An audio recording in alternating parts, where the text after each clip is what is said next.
Hello everyone, Tactical H here, and today we have a battle from the League of Extraordinary Degenerate, a tournament hosted by the Night Crew clan, and I was playing as the Empire using my usual Boris Todbringer, Grey Wizard, and Witch Hunter combo build against Black Knight's Lizardman. Now, since my build is pretty much the same old usual style, you probably have seen it, so I'm not going to put too much focus on it. Instead, our spotlight today is here, the Umbral Tide, regiment of renowned Salamander hunting packs, having that perfect vigor and most importantly the stalk ability, allowing them to hide away from plain sight, sneak into an unexpected position, and unleash some devastating volleys onto enemy monsters, especially with that anti-lodge, allowing them to hunt down large targets with deadly efficiency.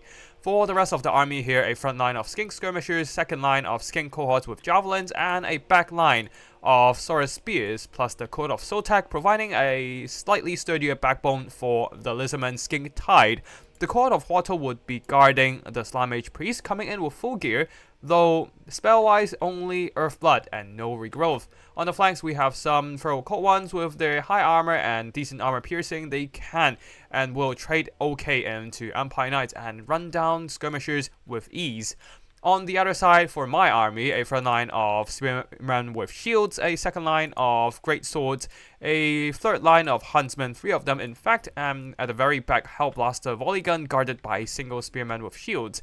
And further back for the mobility, we have 3 Empire Knights leading the army, Boris Todbringer with his full loadout, the Grey Wizard coming in with the Withering and Melkov's Mystifying Miasma, as well as the Witch Hunter with nothing but accusation on himself.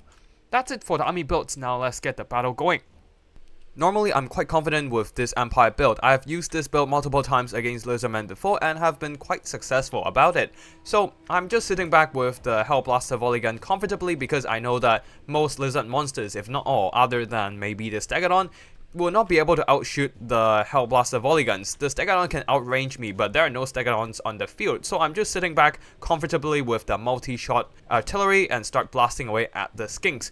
There are no monsters in range and all I can shoot at are infantry, especially the Umbral Tide are still hiding. Very nice move from Black Knight there, holding back the Umbral Tide, keeping them hidden so that I would not be able to spot them and open fire with my Hellblaster volley gun, which can kill these rather fragile salamanders. Well, they do have quite high armor, but against missiles, they will still get killed pretty quickly.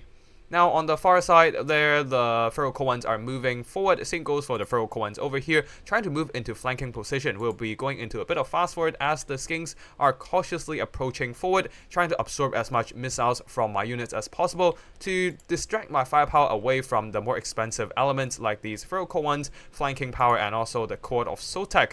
I'll be countering some of these skink skirmishers with a bit of arrow fire with the huntsmen, doing some pretty nice damage, while the skink skirmishers is not doing a whole lot against the heavily armored great swords. The spears in the front line will be absorbing some javelins, but of course that will take a toll on their HP, and they would not be as sturdy as usual. Not that they are anything sturdy anyways. On the flanks there, I'm charging in some Empire Knights to run down the skink cohorts, but here comes the counter charge of the Feral Cold ones with their armor piercing, working down some of my Empire Knights. In the middle, Court of Sotek eating a Melkov's Mystifying Miasma and a charge from the Empire Knights, taking quite a bit of damage. I figured if I need to kill off every single model of this unit, might as well just drop some magic so that I don't have to fight them in melee. Anyways, great swords are moving forward, trying to push back the skink infantry and skink skirmishers, while the Saurus, despite being an anti-large unit, they still have enough weapon strength and melee stats to beat up the state troops. My Empire spears are really struggling to hold back the Lizardman Tide. Boris will be diving down to break off some skink cohorts who are now being pushed back by the great swords as well, but here comes the flanking charge of the Feral Cold ones. Going around my flanks, especially I don't have enough Empire Knights to 1v1 each and every one of these Feral Cold ones, so some of these were able to get through my backline and maybe get on top of the huntsmen. Another Empire Knight on the left flank here cleaning up some flanking skink skirmishers while the huntsmen continue to fire. Some of these are firing at the Feral Cold ones who are eating a Melkov's as well, being pushed back by my combination of magic, mobility, and Boris Todbringer himself. The Feral Cold ones here at the back are being shot at, and Boris will be coming back over here to deal with them. In the front line though, my spears are buckling hard. Great swords are pushing back skinks, but the Saurus are not having too much issue against my state troops, especially now that the Umbral Tide are being unleashed upon my poor Empire Knights. They're getting a nice firing arc onto the Empire Knights, doing some pretty devastating damage. Even if the Empire Knights are heavily armored, they don't have the most armor-piercing missile strength, but honestly, with anti-large and already having a base high missile strength number, they are working down my Empire Knights quick. And at this point, balance of power is in my favor for sure, as I do have a bit of missile advantage. The problem is that my front line isn't holding, and without a front line holding back the monsters and mobility, my back line would definitely suffer. Empire Knights are still fighting, now going to run down even more skink cohorts who are trying to get on top of my huntsmen, but intercepted by a combination of Witch Hunter and the Grey Wizard. The Empire Knights are charging the skinks, but they are hit by a Blood Statuette of Spite. The item essentially works like Markov's Mystifying Miasma, a very cost-efficient way to drain away the health of enemies' expensive cavalry. Having my eyes on the Court of Hoto, I decided to shoot them with the Hellblasters and then follow up with some Empire Knights. But this is my first major mistake in this game, as the Empire Knights are overextending, getting a bit ahead of themselves. Now that the Empire Knights are isolated, the Court of Hoto has retreated back to the support of its allies, getting the help from Court of Sotak and even more skink cohorts. Especially, they are now dazed, not only having their melee defense reduced, but also their speed has been slowed down. Sacred Croxagores are able to keep up and keep dragging down the unit models of the Empire Knights. The Huntsmen are trying their best to fire, but one of them is being disrupted by the Slime Mage Priest himself. The Hellblaster is also firing, but unfortunately just not having the best angle. They are doing some really noticeable damage, working down quite a few models of these Lizardmen monsters, but just not working them down fast enough, and the Skink Skirmishers are fast approaching. Although, good news is that Boris Todbringer has managed to rout off the Slime Mage Priest of Life, taking out quite a huge chunk of its HP. Now, all he needs to do is to escort the Slime Mage Priest off the battlefield. However, I did make a key mistake here, seeing that other parts of the battlefield are slightly collapsing, having my missile units being heavily compromised. I decided to pull Boris back to help out other engagements, while the routed off Empire Knights earlier will be returning to chase off Slime Mage Priest of Life. However, the problem is that the Slime Mage will be soon recovering its leadership as the terror route wears off. You can see that the Slime Mage is returning, while the Code One Knights, feral Code Ones, are coming back to guard their Liege Lord. A rear charge onto the Empire Knights and their armor piercing will be doing some really good work against the Empire Knight, while the Slime Mage will be healing up himself and the loyal feral Code Ones. These clever girls surely deserve a little bit of pick-me-up right there. Now the Slime Mage Priest, having around 3000 HP, is still quite a far away from being actually sniped out. So Boris Todbringer, seeing that everything else is collapsing, will decide to return and assist in this engagement, trying to rout off some of these skinks and maybe the Saurus Spears. Maybe yet another mistake from my end. But honestly, the biggest mistake so far is definitely letting the Slime Mage Priest live, as the Slime Mage Priest can now provide a ton of healing to the rest of the Lizardman army. The Umbral Tide also showing its claws and devastating damage. I finally noticed this unit here. I was like, oh, whoa, I did not notice them stalking around the battlefield. And at this point, they already routed off my Empire Knights on the left flank. So anyways, Boris Todbringer jumps in to break apart these Umbral Tide. And these Umbral Tide definitely getting quite a bit of value so far. They will be moving away from my armor-piercing monster, while the Skink Skirmishers and feral Code Ones will be moving in, trying to mass block for this very important missile unit. On the far side, we have some Huntsmen trying to use up as much ammo as they can, providing a bit of fire support to Boris Todbringer. But a very nicely placed blandishment from Black Knight, racking the Huntsman unit, and then it moves into the Spearman's formations. And just before they hit the Saurus, the spell dissipated.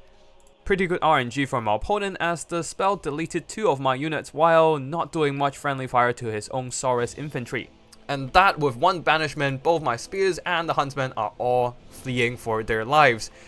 Boris Todbringer is still fighting though. Having that heal is very important here. I try to use a bit of Withering to lower the leadership and armor of the feral Code Ones and perhaps get them to rout earlier, but Boris, too busy fighting the Feral One, just ate another volley from the Umbral Tide, getting some very nice damage done, and more importantly, putting him on fire, reducing his healing. Another point-blank volley onto my poor Boris Todbringer. He will be doing a bit of juking and dive into the Umbral Tide once again, trying to work down these unit models as much as possible, while the Witch Hunter, I'm not sure what he's firing at. Oh, he's just going after the Slam Mage Priest of Life.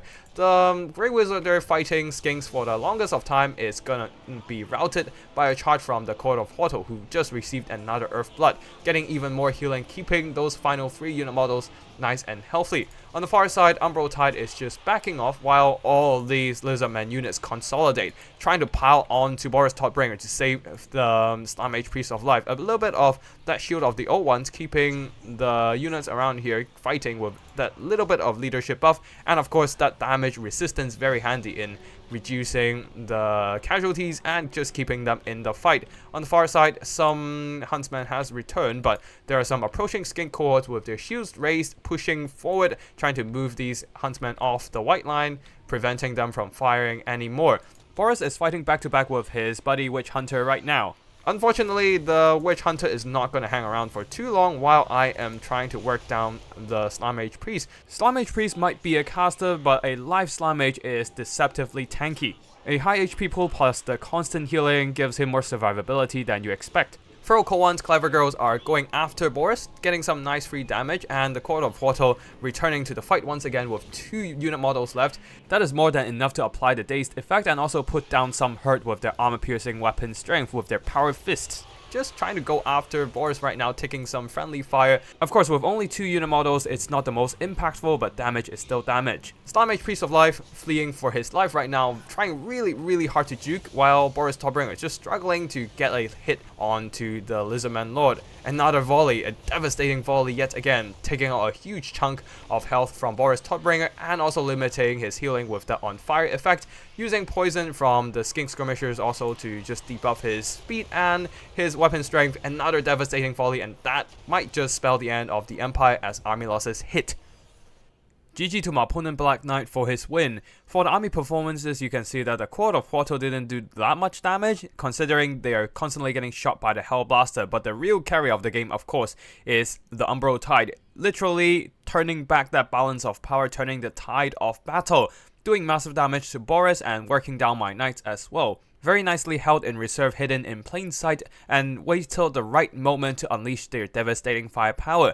As for the other units, the Clever Girls, the cold ones, didn't actually do that much damage, and the Skink Skirmishers, some of them did well, some of them did not. Regular Skink Infantry, they are quite cost efficient anyway, so they did some okay damage, while the Saurus traded well into the Empire State troops. Court of Sotek got heavily targeted by Knights and Magic, so didn't do that much. And Slam Mage Priest did some good damage with a combination of Banishment and Blood Statute of Spite. For the Empire Army, the Great Swords did pretty meh. Some of them got wrecked by Banishment, unfortunately, but did a lot of kills to clean up the Lizardman Infantry. Empire Knights, some of them got blasted by the Umbral Tide, and one of them managed to earn back quite some value, just quite not enough to recover their cost. The combo of Witch Hunter and the Grey Wizard can do some okay damage, using Malkovs to drain away enemy health, while the Witch Hunter can lower enemy stats, especially their armor and missile resistance, giving the Huntsman an easier time to shoot at things. But unfortunately, I wasn't quite able to use them well this time, so the Huntsman's damage is also quite limited as they lack that armor piercing to work down the Lizardman monsters, despite having anti-large. Empire Spears got beaten up, so not much to say about them, while Boris Todbringer himself doing some okay damage. And that's it for today's battle. I hope you all enjoyed this tournament action, and if you want to see more Total Warhammer multiplayer, be sure to subscribe to my channel and check out my archives. Thank you for watching, and I'll see you in the next one. Tactical Lich signing out.